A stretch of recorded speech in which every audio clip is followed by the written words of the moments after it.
Hello everyone. So I got a bunch of highlights for you this evening. Nice day for Tesla stock, up around $12 per share. So first piece here, the Tesla Semi has been recalled.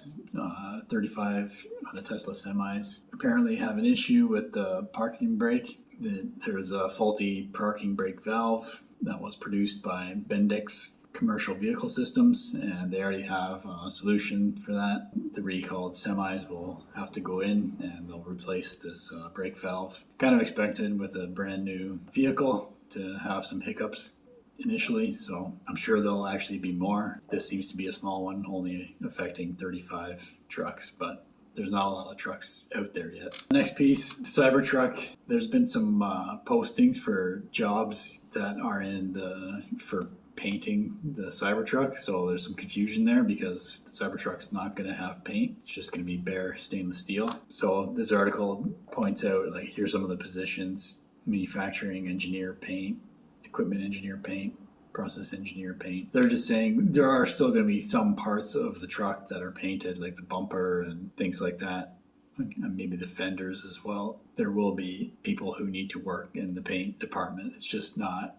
how you would traditionally think of a paint shop where you got to paint the whole vehicle. So no, the Cybertruck's not going to be painted. Only certain parts of it will. The next piece here, we're at the end of the quarter. Yeah, Tesla, like I said, was up 6.24% today. A nice finish for the quarter and for Friday. The street is projecting 420,000 units delivered, and yeah, I expect a record quarter from Tesla. I think they might exceed expectations here, maybe around 427,000 units from the numbers that I've heard. Even Gordon Johnson, the famous Tesla bear who is always crapping on Tesla's performance, he's even expecting 425,000 deliveries, which is above what the street is averaging. But his price target for Tesla is $24.33. And we got Tesla FSD Beta version 11.3.4 going out to customers now. This is not a huge update, just some bug fixes mainly. You know, Tesla's always working to improve things, so already they've found some bugs and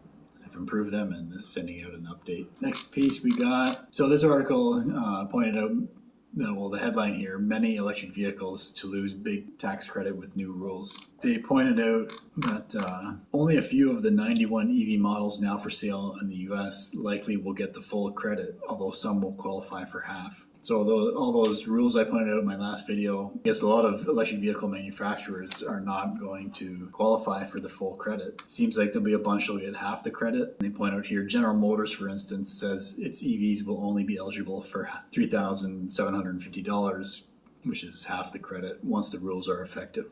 Those new rules starting April 18th. The company is building a U.S. supply chain, and its vehicles should get the full credit by mid-decade. So eventually they might get the full credit, but not at the moment. So to me, this is more bullish for Tesla because most of the Model 3s and Model Ys will qualify. Base Model 3, that's the only one that's going to be affected, is the base Model 3. I don't think it'll even get half of the credit, but as you'll see in the next piece, maybe that'll change pretty quickly, and I mentioned that in my last video too. So yeah, this last piece here, I had a comment on a video of mine, and a viewer pointed out that Tesla has signed a lease for some commercial space in Brookshire, Texas. So I did a quick Google and I found, yeah, they appear to be moving into a 1.03 million square foot industrial space in Brookshire. Yeah, I don't know what they're going to do there, but I do feel that Tesla is going to be wanting to set up LFP battery manufacturing very quickly so that the base Model 3 can qualify for the full EV tax credit as soon as possible, especially if it won't qualify for